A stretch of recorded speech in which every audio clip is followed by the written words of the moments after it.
Thanks so much, everyone, for joining us. We're really excited to learn about composting with Kyleen and Jimmie from the Lower East Side Ecology Center and Nando from Brotherhood Sister Soul. My name is Mara Gittleman. I am the Workshops and Education Coordinator at NYC Parks GreenThumb.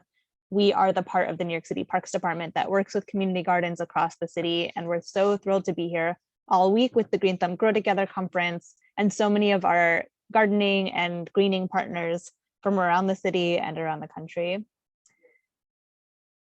We are recording this session and we are going to make it available on our YouTube channel later this week or next week. And so you can visit it there. Please subscribe to get notified when we add new videos, because we'll be adding videos all week and probably all year as we make more. You can also find our videos from the past 2 years and learn about so many different topics, from composting to soil to community organizing. So thank you again, everyone, so much for being here. Thank you so much. I'm going to introduce Kyleen, and then everyone else is going to introduce themselves afterwards. So Kyleen is on the Lower East Side Ecology Center's outreach and education team and has worn many hats in the organization, including staffing food scrap drop-off sites, operating the composting site, and conducting educational workshops to New Yorkers. Thank you so much, Kyleen. The mic is yours. Hi, everybody. Thank you, Mara, for introducing us. Thank you to GreenThumb for inviting us today. Really excited to discuss different composting systems here in New York City. I'm first going to share my screen for all of you so that we can present right away. Yeah, in today's workshop, we're going to be discussing the various structures and piles that are commonly used at community composting sites here in New York City. By having an understanding of what type of system available to you, you'll be able to assess what is best for your compost site. So again, my name is Kyleen Sanchez from the Lower East Side Ecology Center. I also have Jimmie Costello here with me today. Hey everyone, this is Jimmie Costello. I am also an outreach coordinator at the Lower East Side Ecology Center. I'm very happy to be here. We have a really special guest, Nando Rodriguez. He, maybe you already know him. I feel like he is a powerhouse in Uptown Manhattan. No exaggeration when I say that. I feel like everyone on the street knows who he is, at least when I was with him. Let's see if we can spotlight Nando, or just if you want to introduce yourself. Hello, everyone. My name is Nando Rodriguez. I am a long-time gardener, long-time garden designer, long-time composter, born and raised in New York City, in the Lower East Side, New York. Now I'm focused in West Harlem. But yeah, I'm here to get my information and answer the questions. Thank you, Nando. Thank you, Jimmie. Excited for all of us to be here today. Let's get right into it because we have a lot to cover by sharing the workshop agenda with you. So what are we going to be talking about today? We're going to start off with introducing the New York City Compost Project and the Lower East Side Ecology Center. Jimmie and I come from both. Then we're going to head into Composting Basics so that we're all on the same page. We might see some beginners here, so we want to ensure that the terms that we're going to be talking about today, we can all fully understand. And then we're going to move on to the big chunk of our presentation today, which is discussing community composting systems. And we're definitely going to be highlighting Nando's excellent compost system from the 90s, still up today. And then lastly, we're going to open the floor up to discussion and questions. And we'll try to do our best to save at least 10 minutes for that. So I'm passing it off to Jimmie. He's going to get started on discussing who the Lower East Side Ecology Center is. Perfect. All right, so the Ecology Center, we are a small environmental nonprofit, and we have essentially 4 main program areas. The first one is composting. So we are a New York City Compost Project host site, and so I have this fancy new shirt I'm so happy to be wearing today. We are one of 7 Compost Project host sites. I also see, quick shout out to Chelsea and Kavavian. I think she's on the call. She is calling in from the Queens Botanic Garden. She does a lot of the similar work that we do. So we're a Compost Project host site, and we have a compost operation. Our second one is environmental education. So in the picture, you see one of our previous staff. He is working with, these were children from a charter school, but we do workshops and classes. These can be either public or private, so they can be for a specific group like a school or with some kind of like train the trainer type program, or they can just be for the general public. We also do e-waste collection. So generally speaking, what that looks like for us right now is we host these kind of fun pop-up events all throughout the city, as far out as like Elmhurst and Queens, or even more centralized like in the Lower East Side, Tompkins Square. We actually just set up our calendar for the spring and early summer. So if you're interested, reach out. And then the last program area that we'll highlight today is our stewardship program. So as you see in the photo, this is from the East River Park. We invite New Yorkers to care for the green spaces that they normally would just be enjoying. Now they can care for them in a more responsible and sustainable way. So a little bit more about our compost program specifically and the New York City Compost Project. Just jump to the next slide. Perfect. So there are 4 kind of main categories or tasks that I'll highlight today. The first is that, of course, we bring composting opportunities and we give New Yorkers the opportunity to compost within their city. So our goal here is to make composting more accessible to all New Yorkers. And as of current, you can see this map on the right-hand side. We have over 200 FSDOs, which stands for Food Scrap Drop-Off Opportunities. So these might run for 2 hours once a week, or they might run 24/7. Similarly, we have local processing sites. The Ecology Center is currently in between 2 sites, so we're not processing at the moment, but within a few months, we will be processing our material again. And essentially, the intention here is for all of the food scraps that are collected to not only be collected, but also to be hauled, processed, and for that finished, beautiful, useful compost to be applied within the same city. So there's no hauling to these faraway landfills or things of that nature. Similarly, outreach and education, that's what we're doing right now, getting the good word out, giving people the more technical information so that they can get excited and maybe start composting themselves.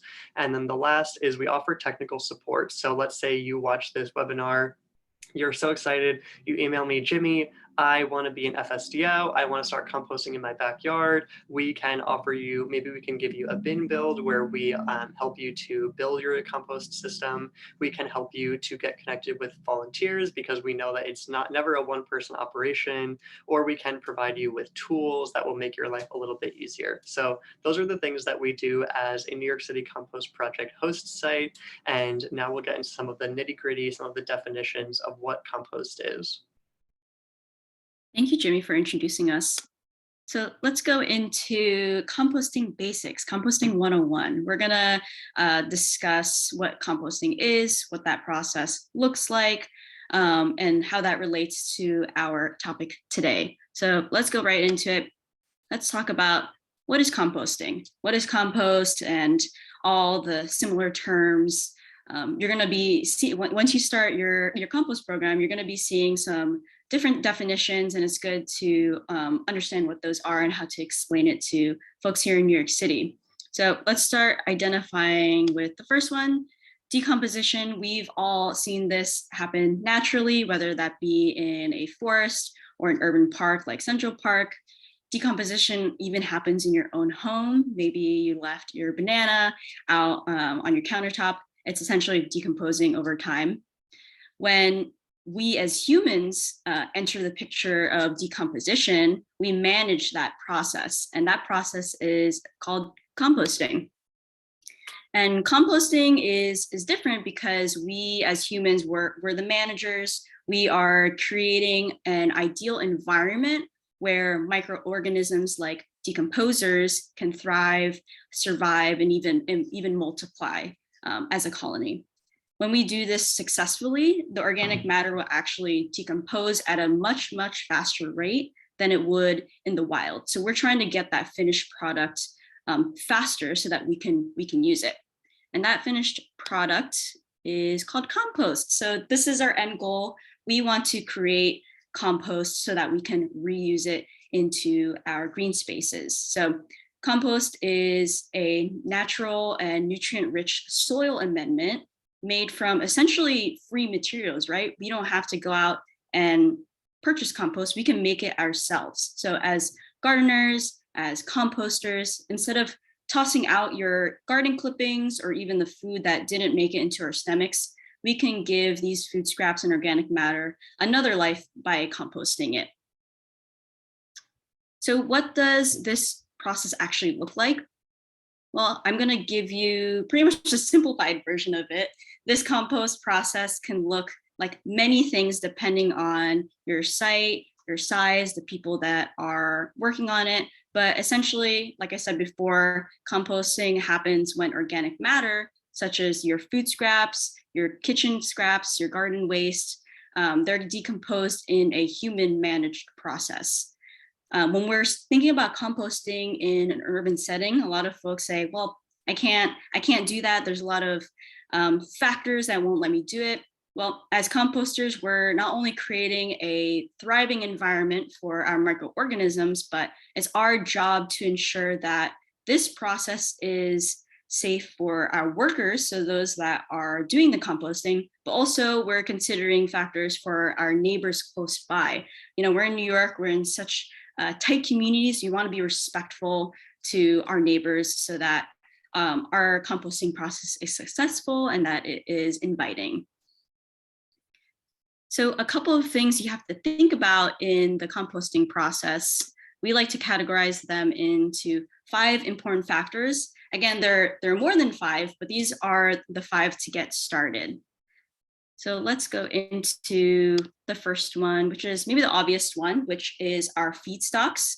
Our feedstocks can be considered as our ingredients for composting. So what exactly, as gardeners, what do you want to compost? Your feedstocks are consistent of greens, which is your wet material, like your food scraps, and then your browns, which are your dry materials, such as wood chips and leaves. So this is very big categories, but they can be simplified even further. But essentially, you will need your greens and your browns. Next 2 factors to consider are moisture and oxygen levels. Just like us as humans, we need water and air to survive, and these are really important factors for our microorganisms to thrive. So we need to answer the questions such as how wet should our compost be, or how many air pockets should we have? The way that we can control these levels is to think about your feedstocks in the first place and the rest of the 3 factors too. The 4th factor is the size of your ingredients. So a lot of folks may not typically think about this in the first place, but the size of your ingredients definitely dictates how quickly or slowly your materials will decompose in the first place. So for example, an entire watermelon as a whole will decompose a lot slower than it would be if it was into smaller pieces. And then lastly, what we're going to be talking about today is the size and shape of your system.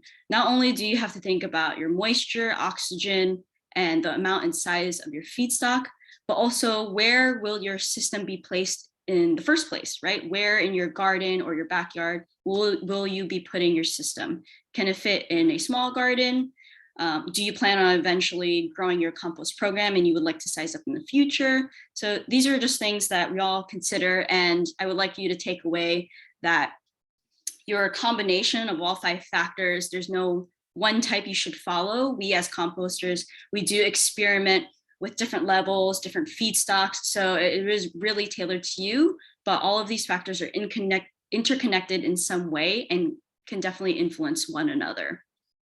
So let's get right into talking about these systems, an exciting part. I'm going to pass it off to Jimmie. Well, all right, so now this is where we will be spending most of our time for today. This is the real walkthrough of all the community compost systems. There are more than this, and there's always someone making up some new version. So we just picked kind of some of the most popular ones, or the ones that we see most often throughout NYC. So the very first one is going to be a wire bin. So this is pretty simple. On the left, we have a picture of the bin. It seems like it's probably like 3 feet by 3 feet by 3 feet, which is a common metric. This is referred to as 1 cubic yard. So you'll see this throughout we're going to reference 1 cubic yard often throughout the presentation. You'll see that the bin is just simple wire. It's probably made using hardware cloth. We recommend using galvanized, which I'll talk about a little bit more in a moment. And you'll see that this is just a simple bin, and it's elevated onto a wooden pallet by a few inches. And then on the right-hand side, this is a photo from Harlem Grown, which is of course in Harlem. And they have a similar system where they have a few bins, they're all elevated, and they also went ahead and built this kind of very simple structure that only includes a top, and that might help to prevent some rain from entering the system. So some of the pros of working with a simple wire bin, the first is that it's very low commitment. So we put this in the beginning, kind of one of the most simple systems. It's very, very easy to construct. Really, you just take your hardware cloth, wrap it into a circle, and at the end of the day, that's all you want to do, then that's your bin. We definitely recommend to elevate it by a few inches or even like a foot or so if you can, but it's not necessary. That being said, it's also super cheap. Really, at the end of the day, you only need one material in order to make this system happen.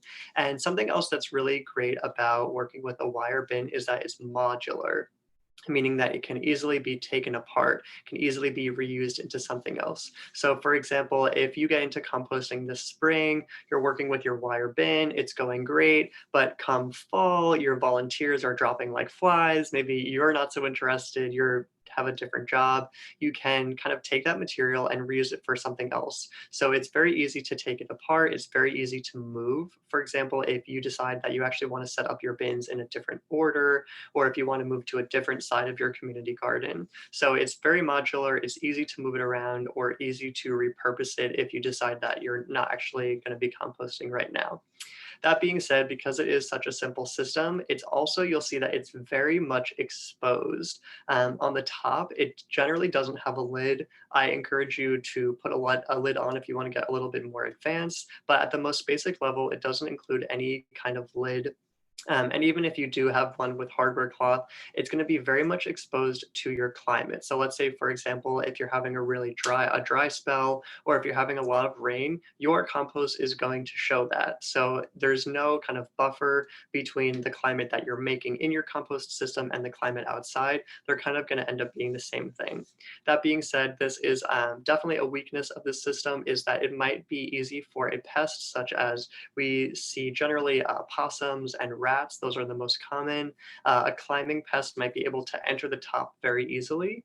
We're going to talk a lot about pests and pest prevention. That is also a whole other presentation in itself, but we'll try and drop some wisdom throughout.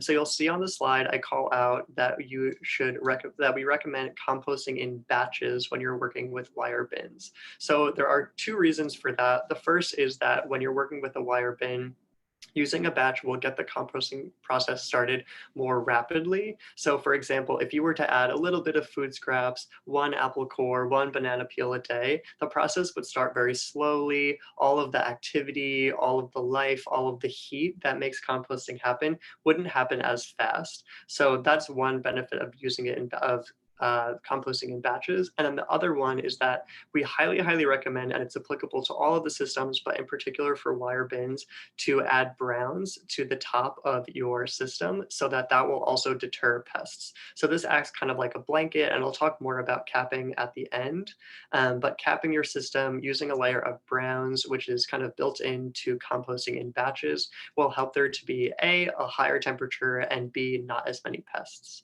So that's essentially that on the wire bin. Now let's take one step up to something that's a little bit more involved, but still very much in the DIY world, which is going to be a fabricated bin. It can be either metal, plastic, I guess it could be something else as well. So this slide, you can kind of think of this as like the DIY time. So obviously the pros of doing a DIY is that's probably going to be pretty low cost. So for example, you might even be able to upcycle. I've seen people who they have a garbage can that's like good enough for composting, but it's not really good enough to be used for garbage anymore, and you wouldn't want to put it out for someone to pick it up. So this is a really great way if you have material that's already kind of lying around to give it a second life. That being said, another pro is that it also provides kind of a moderate level of aeration. So for example, the wire bin, it's very much exposed, and some of the other systems that we'll talk about are very tightly sealed. These bins, they are kind of somewhere in the middle where they have some oxygen, some air holes. It's not much, but they're somewhat protected.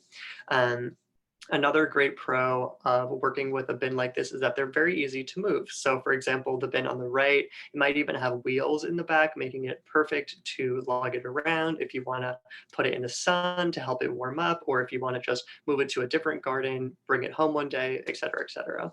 That being said, there's always ups and downs. So one thing that we want to call out in particular when you're working with the metal cans that you see on the left, these ones are pictured from La Plaza Cultural Center, which is in the East Village. We highly recommend, and this applies to any metal that you're working with when composting, if you can, we always recommend that you work with galvanized steel. It's not 100% necessary, but it is safer in terms of preventing some of the toxic things that are present in metal from going into your compost. So again, it's not 100% necessary, but if you can afford it, if you have it on hand, we highly recommend it. So another thing that we'll call out, just a best management practice, is that if you are working with galvanized steel, maybe you have some hardware cloth, I highly recommend kind of lining the holes with some type of hardware cloth, maybe the one that's 1/4 of an inch, which is slightly finer. That would, again, just prevent any smaller pests from entering the holes. All right, so another con of working with these bins, and I have a video to display, is that sometimes they're a little bit awkward to get to the bottom. So let's say, for example, you've been composting for a couple of months, your material is getting nice and warm, you're really happy, everything's going great. It's now time to harvest, or maybe you want to turn your material. It can be a little bit difficult to do so. So I have a video that I'm going to show that explains or kind of displays what it's like to turn a bin such as this one. So you'll see they're going to use a pitchfork. They are starting a new compost bin here, and they're trying to mix all of their material thoroughly. But I just feel like the best word for it is that it's a little bit awkward. It's definitely doable. At the end of the day, it totally does work, but I feel like it's a little bit difficult sometimes. And you can imagine that if you have your finished compost and you're ready to harvest, it might be difficult to kind of differentiate the two from your fresh material. So let's go back to the slides. Okay, perfect. And the last thing that I will call out about these bins is that if your system is running wet, you might end up with leachate at the bottom. Leachate is essentially a very strong kind of liquid runoff, you might think of it as, from composting. And again, because these systems are a little bit hard to access the bottom, you might end up with some excess liquid at the bottom of your bin.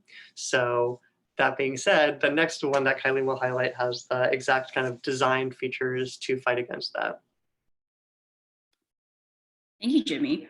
So if you want to go maybe like a step up, find something that is in your budget, something that's maybe more aesthetically pleasing, there are commercially available plastic bins out there, and they're designed in a way to make the composting process easier. So these bins are made from durable, weatherproof plastic.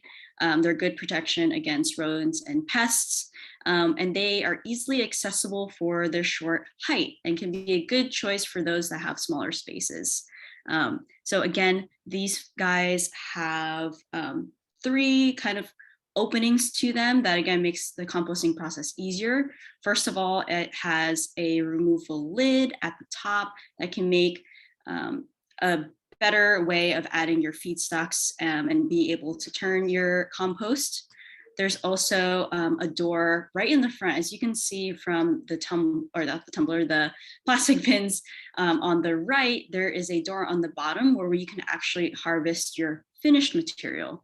And then lastly, you can't really see it in the picture, but the bottom of the bin is actually bare. So there's no bottom. And the reason for that, and Jimmie said this before, is that there can be sitting wet material because this is an enclosed system. It doesn't have as much access to air as maybe the wire bin had. So you might come across having to add more browns so that you can introduce more air pockets and for those browns to soak in that moisture. But in doing so, you'll have to also add browns underneath, just in case you do have that wet material. But if you're following your best practices, you'll be less likely to be at risk for that. So Jimmie is gonna share quickly on a video of what that kind of looks like inside. I know it's hard to visually think of that in your mind, but this is essentially what an inside of your commercial available bin would look like. This one, I think, is the soil saver. Is that what that's called, Jimmie? The soil saver. But you can find a lot of manufactured bins out there. I'm going to share my screen again so we can go back. But some things that you want to keep in mind with these types of bins is that a lot of manufacturers may recommend only composting certain materials for a specific type of bin. So for example, we have the Garden Gourmet on the right. The manufacturer recommends that you only use it for garden waste as opposed to food scraps. So if you're looking for something that's on the market, just ensure that you are putting the correct material. You're choosing the right feedstocks to go in there. Another commercially available system are called tumblers. So these guys are actually quite popular, especially in an urban setting. Tumblers are essentially in-vessel or enclosed systems, typically lifted off the ground to allow for the vessel to turn and mix the materials inside. So most likely you won't have to take out your feedstocks, your compost out of the vessel. You can turn it right in there. As Jimmie had mentioned before, a lot of folks have trouble turning their materials in the first place. So tumblers definitely make it easier to do that. Tumblers also come in either single or multi-chamber options, which is awesome. Like I said before, if you are interested in expanding your compost program and you want to take in a little bit more material, having another chamber is an awesome way to do that. So I think these types of enclosed systems are popular among gardeners who have smaller spaces, those that are concerned with pests and rodents. These types of systems are durable, they're weather resistant plastic, they can be lifted on the ground, and they can be easily relocated. There's a lot of advantages to it if you are concerned with rodents or like a space issue. And just like our other systems that we've already mentioned, you also may encounter some issues with the system. So you'll want to address those quickly to have a successful composting process. So first of all, like I said before, it's completely enclosed. So compost can get wet very easily. And when that compost is wet, it slows down the decomposition process. So some things we recommend is either opening the chambers up, allowing for more airflow, and again, adding more dry materials. Dry materials are a godsend. You always want to keep a lot on hand. So this is, again, your wood chips or your sawdust or leaves, and this helps soak in that excess moisture and even add more airspace.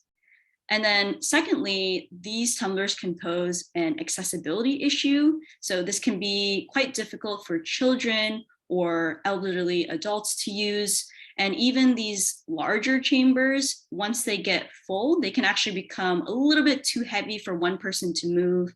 So if you're by yourself, maybe that's something that you'll have to consider in the future, is the difficulty in even turning the bin in the first place. So think about who will be helping you compost your food scraps and how will they also be able to use their system. And then the next system that we're going to be talking about is not plastic. We're going to move on to a different material, and that is lumber, or you can use reclaimed wood. So we see these a lot in community composting sites because wooden bins are essentially very durable. They're also very functional, and they're aesthetically pleasing. They're nice to look at. So these wooden bins can be made from either reclaimed wood, so these are typically free or very affordable options, or they can be made with new lumber, so lumber that you can essentially buy. Reclaimed wood often come in the form of pallets. A lot of folks like to use pallets because they're already constructed walls. You don't have to do it yourself. A lot of pallets are usually either oak or southern yellow pine, which is two options very good for composting. But something that you'll have to consider is if you're looking to adopt a pallet or grab already used lumber, is you don't necessarily know what it has been used for before. It could have been left down in the rain. It could have been treated with different chemicals. So just keep in mind, you'll have to go through those extra steps to ensure that the material that you're going to be using is actually safe and something that you want to be used for composting. If you want to avoid those issues, you can also purchase new lumber where you'll have full control of your material of choice. But again, it is more expensive these days, especially with outdoor dining. A lot of what we found is that good lumber is hard to come by. But if you do grab some new lumber, you'll be able to fully design your system in the way you want it to, as opposed to coming with an already predetermined design. So what kind of considerations should you have when you're actually building these bins? Well, first is that you always want to build these in, again, like Jimmie said before, in 1 cubic yard at the minimum for your volume. And this is important for your compost mixture, your compost pile, to build up its heat and have the food scraps decompose even rapidly. You should also consider lining the inside of your bin with hardware cloth, an ongoing trend, but this will help deter pests. And then also, before you even build your wooden bin, you want to ensure that your ground is leveled. You don't want it to rock back and forth or essentially be knocked over. So make sure that it's leveled off. And then lastly, when we're talking about accessibility, it's really nice to have at least one of the sides removable. On the picture on the left, those wooden slats in the front can actually be removed, so it's easier to go in there and mix up your material. And even the cover, you can lift it off as well. So moving on, if you are composting a large amount of material, you can have more than one system. You can have more than one bin. And Jimmie will go over one of the more popular ones out there. Alrighty, yes. So kind of the go-to system for many community gardens who are really into composting is a 3-bin system. Now, pause, technically speaking, you could also just have 2 bins or 4. 3 has just kind of been set as this magic number for a lot of community gardens, but please know that if you want to stick with 1, or if you want to go with 2 before you get to 3, or if you have 3 and you want to go to 4 or 5, it doesn't have to be technically built in sets of 3. This is just kind of, again, this magic number that people have landed on. And so let's talk a little bit about the 3-bin system in particular. The biggest pro that I hope is kind of clear is that you have 3 bins. Who would have thunk it?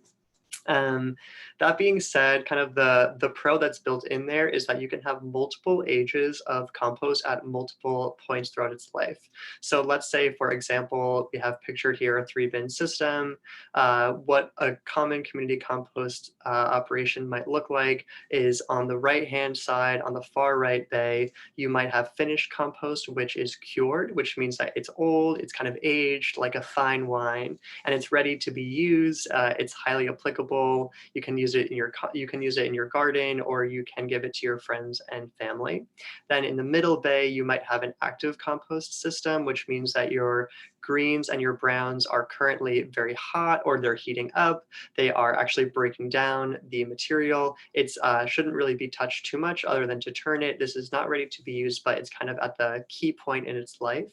And then maybe, for example, finishing up this story or common narrative, we would have on the left-hand side, that bay might be accepting new materials. So people would be dropping off their food scraps, their greens, and you might be adding new browns. So for example, people are putting in their banana peels, their apple cores, whatever food scraps you have, you might be accepting, or you as the community composter might be adding in leaves, other brown materials like wood chips or wood shavings. So that's kind of a good example of how someone might be using the 3-bin system at any one point in time.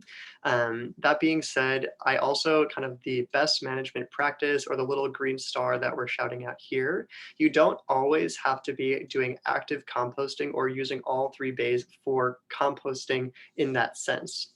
So for example, a very, very common pitfall that we see for people who are excited about composting, they watch a webinar like this, or they learn about it online. They are passionate and driven to divert their food scraps from landfill, which is obviously fantastic, and we love their energy. However, maybe they're posting a bunch of flyers around town, they're telling all their friends and family, people are giving them all this food scraps, and they actually don't have adequate brown material, things like leaves or woody material that you harvest from your garden, to kind of create that nice ratio. So the option that you can have to solve that issue, and where a 3-bin system comes into play, is even if you're actually only composting in 1 or 2 of your kind of segments or your sections, you can use 1 or 2 of these just as storage. So for example, you can store your finished compost, or you can store a large supply of browns. And I always recommend, if someone offers you a bunch of leaves, you might not know when you're going to use it, but as a community composter, they are actually sometimes more difficult to get your hands on than you might realize, and B, a lot more useful than you might have thought previously. So you could even just, rather than using using all 3 of these for active composting, you can have 2 of them for composting, and 1 of them is just essentially used as storage with a bunch of leaves or a bunch of wood shavings. Another thing that I'll call out, similar to the single bins that Kyleen referenced earlier, if you are building a 3-bin system, or if someone's building one for you, if you're buying one, I highly recommend designing it such that this front part with all of those wooden slats, such that those can be disassembled so that you can easily access your materials. So let's say you want to turn it around with a pitchfork, or if you're ready to harvest and your material has aged and you're ready to use it, it's a lot easier if you can take that front part off so you can grab from the bottom. It's easier for older people. It's not as awkward. It's just generally a better system. So I recommend that. And of course, all composting systems have their pros and their cons. So some of the issues that you might run into if you are working with a 3-bin system, the first is that you're going to need a fair set of hands. So it definitely requires more human power than some of the other smaller operations. There's no set number. Generally speaking, I would say somewhere between 3 and 5 people who are volunteering regularly might be good. And again, it's a larger system, so you're going to have to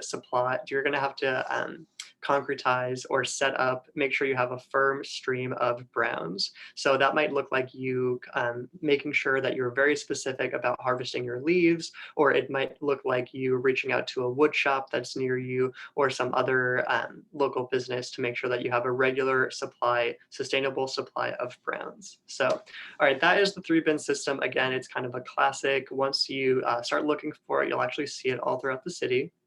And in the next slide, we're going to talk about something. Again, we started with the most basic, and now we're getting slightly more and more advanced, and we're definitely getting towards the end here. What we're going to talk about is aeration. So how can you introduce that fresh oxygen, which Kyleen referenced in the beginning as being one of the 5 key factors? How can you do that on a more regular basis? So a term that you might see as you graduate into higher compost terminology is an ASP, an aerated static pile. So let's break it down. Let's try to make it a little bit, I know it sounds kind of like jargon or scientific. So aerated, this means that oxygen is regularly introduced to the system. So all of the previous systems that we referenced, they use human power to turn and aerate their system. They introduce oxygen sometimes, but an ASP, an aerated static pile, it's introducing oxygen much more regularly. For example, it might be introducing oxygen 24/7, or it might be doing that, every 30 minutes. Similarly, we're talking about it's static. So what does that mean in composting? It means that the pile is not turned. It means that the pile is not disrupted. So the pile can actually sit without being churned or return regularly. So ASPs, again, they use design to aerate their compost, whereas all of the previous systems that we referenced, a bin, a tumbler, they require someone to turn that tumbler or to get the pitchfork and to actually turn it physically using human power, versus an ASP uses its design to lessen the human input. So let's play the video. It's about 2 or 3 minutes long. It features Nando talking about his proprietary system, which is the hot box. All right, so just pause it there and I can just talk about it. So guys, first let me first thank Jimmie and Kyleen and GreenThumb for inviting me to talk to you guys about the hotbox.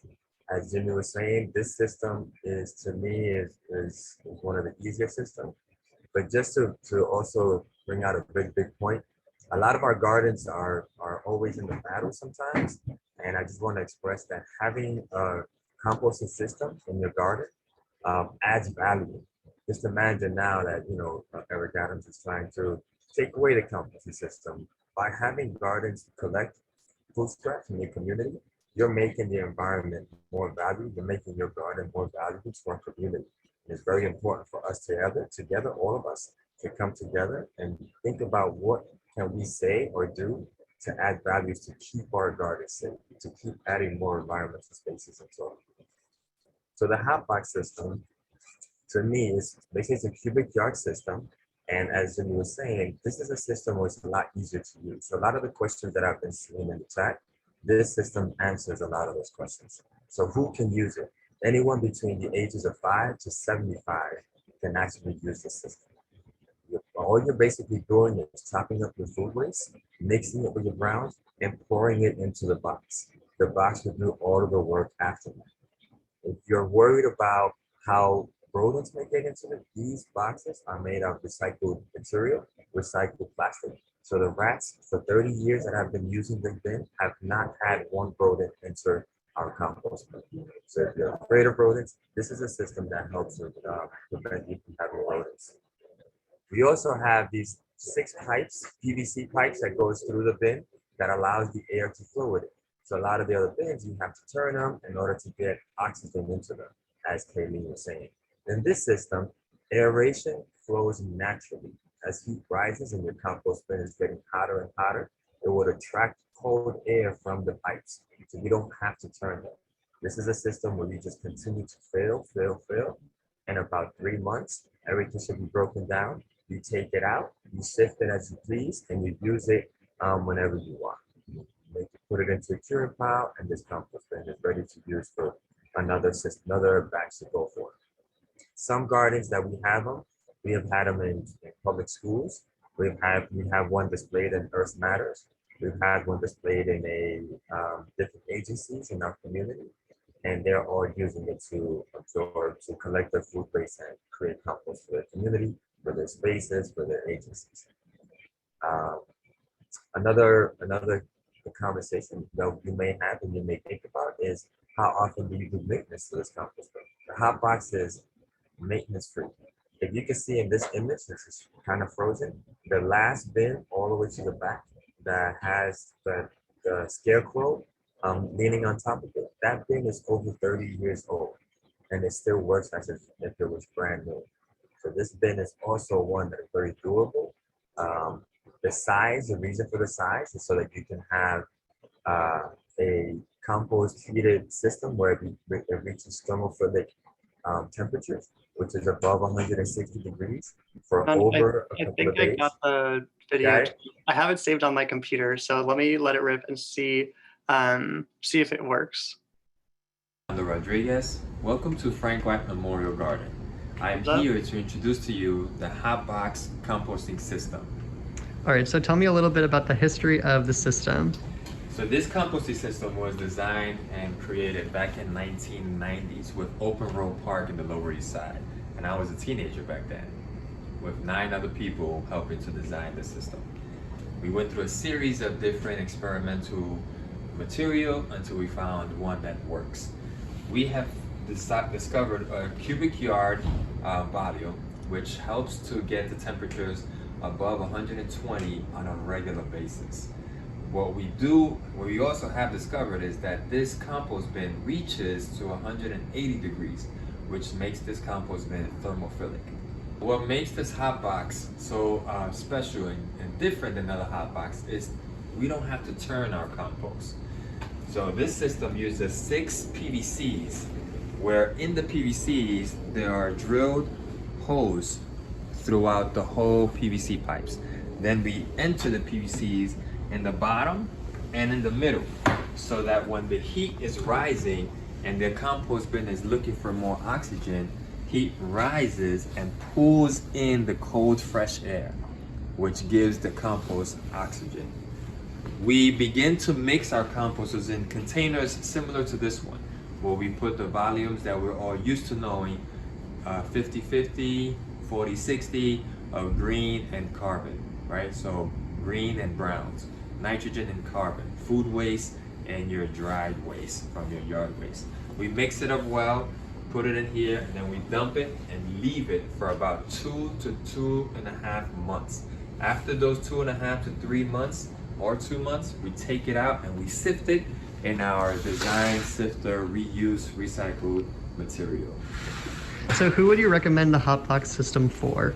These hot boxes are best for urban cities, small community gardens, large community gardens.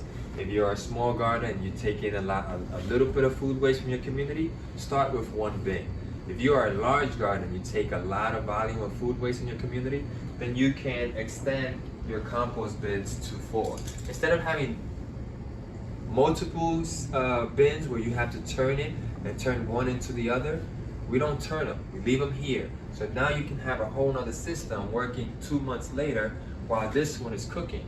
And when this one is ready to be sifted and taken out, this one will be halfway. You can start a new system and take out this one. So these 4 bins for us gives us the capability to work all year round composting without any pause. Cool. All right, That's why in the urban city, the hot box composting system best works for people like us, city gardeners, urban farmers. Nice to have you. Come back and visit us.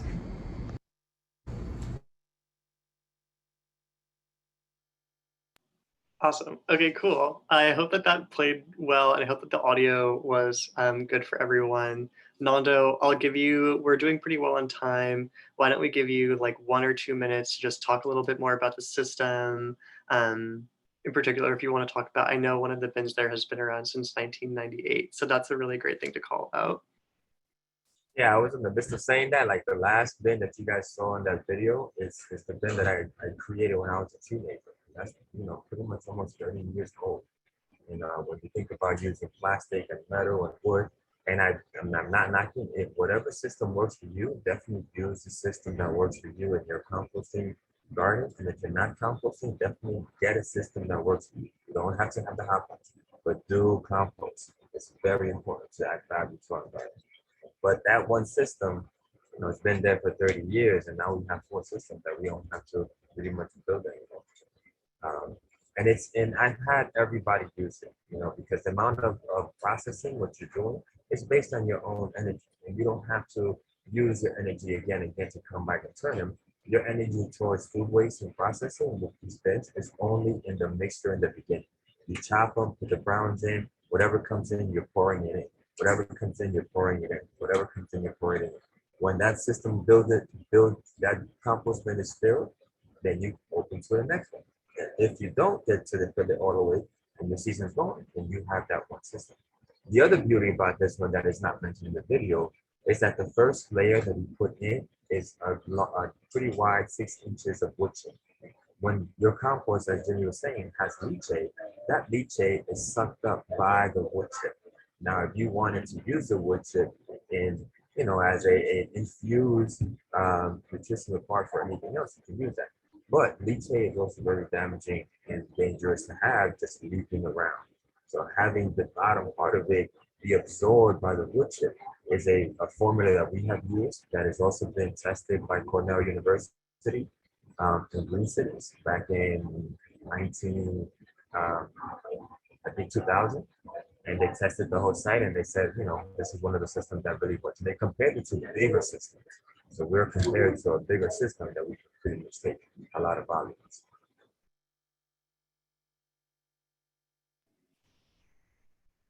Awesome. So let's just jump to the Q&A now. We have a slide that just says audience questions. So I don't know if we want to just like spotlight the speaker. And thank you again, Nando, for joining us. Thank you for letting me come to Frank White Memorial Garden up in Harlem to record the video.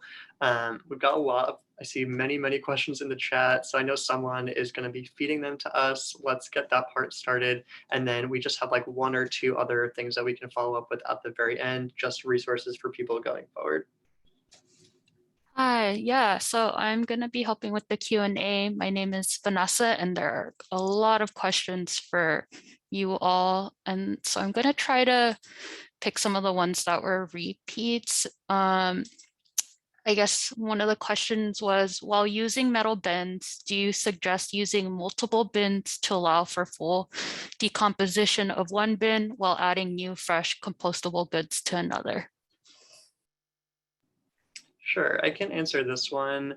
It really depends where you're at in your compost journey. So if you're new and you're just getting started and you only want to dedicate yourself or only kind of want to set the goal of one bin, that's fine. It can be a little bit awkward. That's the word that I always use when talking about some of those more simple bins. And as someone that used one for a while, when it's finished and I see someone ask that question, so I'm going to answer two at one. How can you tell that it's ready to be harvested? It smells good. It smells earthy, like a forest, and you pick it up and it has the moisture level of a wrung out sponge. So you might be able to get a little bit of water out of it, but it sticks into a ball. Also, if you have more questions about this, the Master Composter certificate we'll talk about in a second answers all of these things. So back to the bins, the metal bins, I would recommend having multiple if you can. It's not necessary, but it is ideal because then you can have things a little bit more separated and organized. So if you can afford it, I don't know what your budget is, or if you have a few laying around, it's always better to have more, whether it be for storage, curing, storing your food scraps before adding them to compost, et cetera, et cetera. So not necessary, but it is recommended if you can. Thank you. And I think this question is for Nando. With his PVC pipe non-turn system, how is the compost removed? Are the pipes left in place or removed? So when you're ready to remove your compost out of the hot box, the front of the box lifts up as light slabs. So you can take off the whole front as easy as lifting slabs, and then the PVC pipes just slide right out. So the whole front opens up, so you can get in there, even if you're unable to pick up your legs too high up, or if you want to have a kid go inside, they can basically scoop up each and every piece of that compost bin just by lifting up the slabs in the front. Thank you. And I think a lot of people are also curious about how to get the details. So someone was asking if there were instructions to build the or 3-bin system. Yeah. You can reach me. You can reach me at Hotbox Composting System on Instagram. I think you can call GreenThumb. You can call Lower East Side Ecology Center. They have my phone number on call. I am more than welcome to come to your garden and talk to you about it, or invite you to our Frank White garden or wherever I have a Hotbox garden to talk to you about how to build it. I would like to come and build it for you because it's easier. It's better to have a perfect system prepared rather than you going through trouble and having to build it. I will build it for you, go through the first practices and construction and how to prepare your first batch. After that, we leave it up to you, but you'll always have my phone on call for any problems that may occur.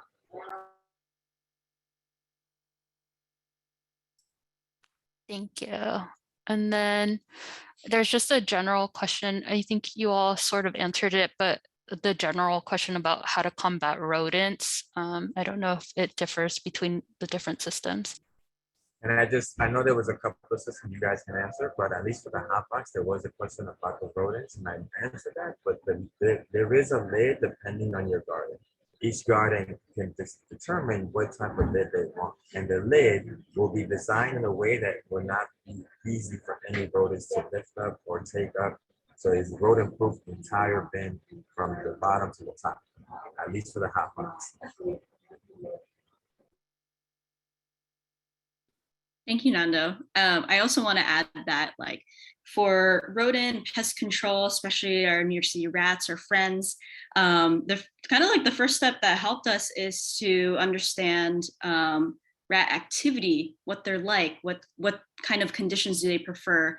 And New York City Health has an awesome Rat Academy course, even one specifically for community gardeners. So we have that in our resource guide that we're going to share with you after the workshop. But essentially, rats like tight, small spaces where they feel safe. So we always recommend for composting systems is to actually place them in a fairly high traffic area. So not necessarily the back corner of your garden that's where all your tools are, where all your leaves are, but it's not putting them somewhere where folks are constantly walking around.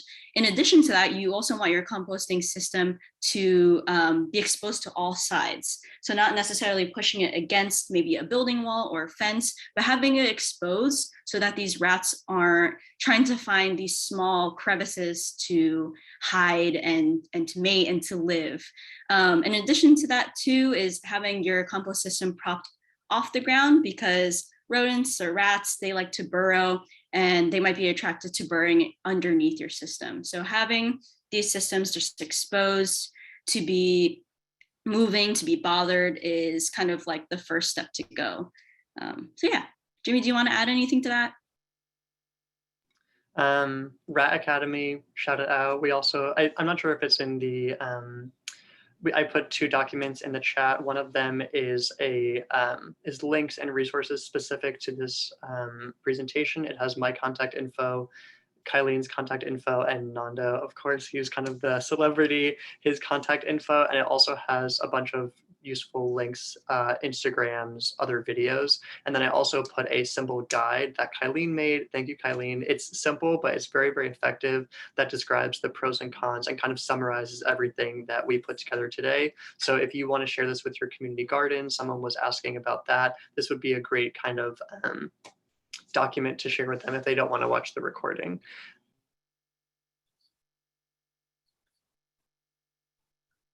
And then I'll ask one more general question. Do pesticides affect composting?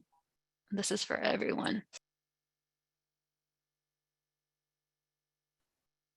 I'll kick it off right now. I will say maybe the question is about like food grown, like using pesticide, or soil affected by pesticides during the composting process, especially when we're aiming for what Nando said earlier, is thermophilic temperatures, meaning that your compost pile is over at least 131 degrees in for a 14-day period. This allows for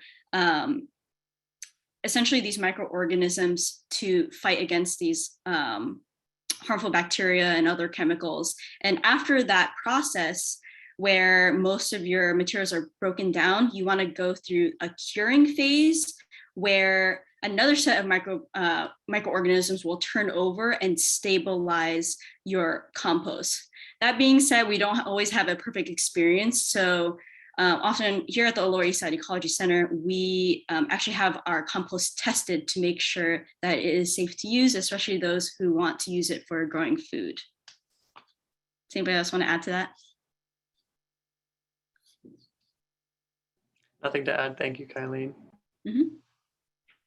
Great. Thank you so much, panelists. And thank you so much to Vanessa for skillfully handling all of the Q&A.